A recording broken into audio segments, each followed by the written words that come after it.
Hey everyone, Meg here from I Teach Stamping. Welcome to the Friday Flip.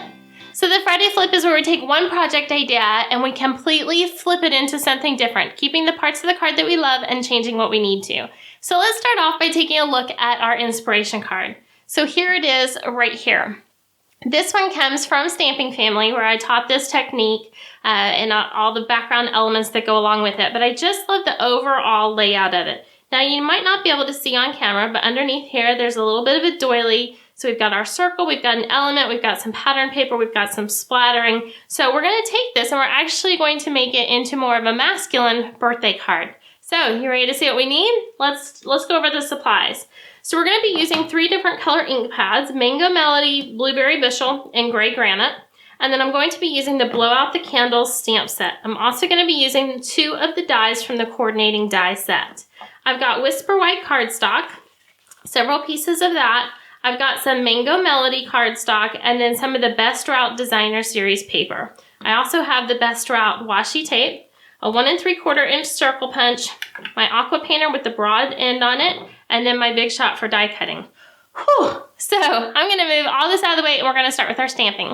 I'm going to start by stamping my balloon. So this is the outline of the balloon, and I'm going to be using the Mango Melody, and I'm going to stamp it onto some Mango Melody cardstock.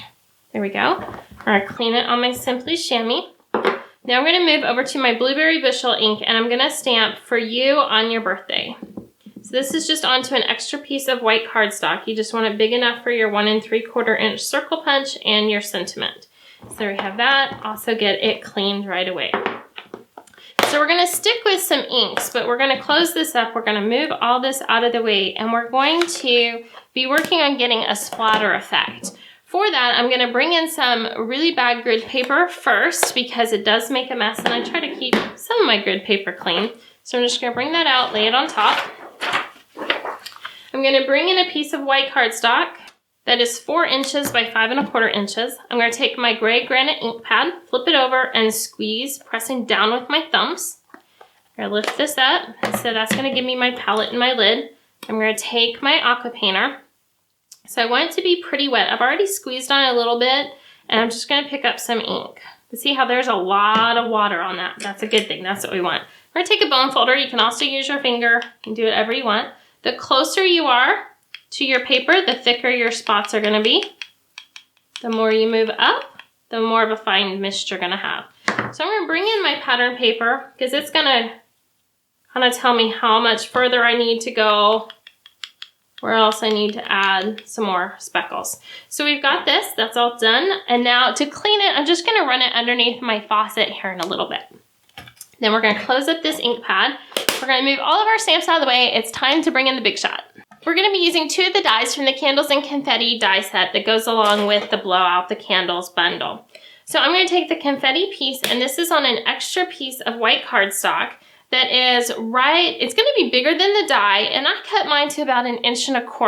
The actual finished size is going to be completely different, so go with the scrap that you have laying around.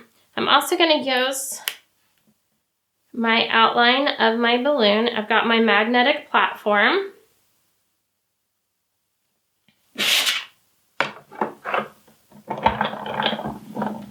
And we're going to zip this on through. All right, so let's take a look and see how we did. We have our perfectly cut out balloon. Perfect, no shifting there. And then this is the fun one. Actually, I'm going to move this out of the way, and I'm going to bring in the die brush. So sorry, should have had that ready. Okay, we're going to lift this up, move it on over, and we're going to use the die brush to get out all those little extra pieces. Go back over it. And then if you have any straggles, you can use your paper piercer or your finger, or go back over it with the brush. So I'll get all those out in just a moment. Now we're ready to do our punching. I'm going to use a 1 3/4 inch circle punch for my sentiment, and I want my sentiment to be in the lower right-hand corner of that circle. So just take that, punch that out. So the first thing that we're going to do is we're going to take care of this piece right here. So I'm going to take my pattern paper and decide how much of it I want to show. I don't want a whole bunch, just a little bit of a pop underneath that pattern paper. Then I'm going to take my scissors. I'm just going to trim off the excess. If you only want to do a section of this, you can do the same. So just cut it into a smaller section and have it hanging like the doily was on the inspiration card. So we have this fun little, just punched out border across the bottom. Now remember this piece that we got this great splatter effect on? I love that look, especially with that gray granite. That's going to be our card front. And so I'm just going to use my grid paper to help me get this all nice and lined up. I'm going to attach this about 2 inches from the bottom of the card. There we go. Now I'm going to bring in some washi tape. So this is that same Best Route washi. Make sure I'm still lined up on my grid paper. I'm going to put that across like so.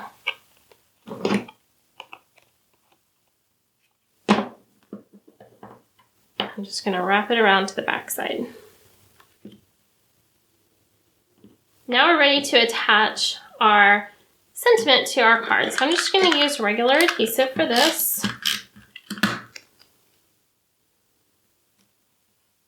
Then we're going to bring in our card base. So this is a Whisper White card base. It's going to be 4 1/4 by 11 inches, and I scored it at 5 1/2. I want this layer to really pop. So behind my front layer, I'm going to go ahead and put dimensionals. I love the look of the white on white or color on color. Like anytime you can take the same color and use it as your card base and as well as your front panel, just looks really cool. Obviously there's no pattern that I was putting on my dimensionals. Really doesn't matter. I just don't want to have any flat spots when I go to put it onto my card base.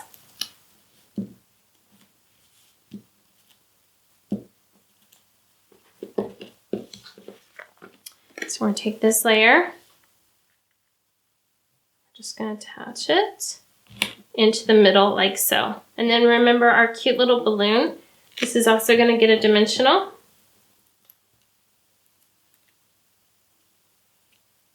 And it's going to go on our card. So here we have our finished card, but let's go back to our inspiration card. Remember this one from a long time ago? We kept our pattern paper and we kept the little hint of a die cut. Well, we did it with a die cut. Here we did it with lace. I kept that strip going across the middle, but instead just changed it out for washi tape. We've still got our circle, we've got our sentiment, and we kept the splattering, and then the tone-on-tone effect for our finished card. There we have it, another Friday flip in the books. Now, if you like the Friday flip and you want to see more like it, please be sure to like this video and also be sure to share it with your friends. A list of all the supplies I used is listed in the description below, so just scroll down. And remember, the inspiration for this project came from Stamping Family. In Stamping Family, there's over 400 video tutorials walking you through all different kinds of techniques and layouts and fun things you can do with card making. So again, I'm Meg from I Teach Stamping. Thanks for watching, and I'll see you in the next video. Have a great day.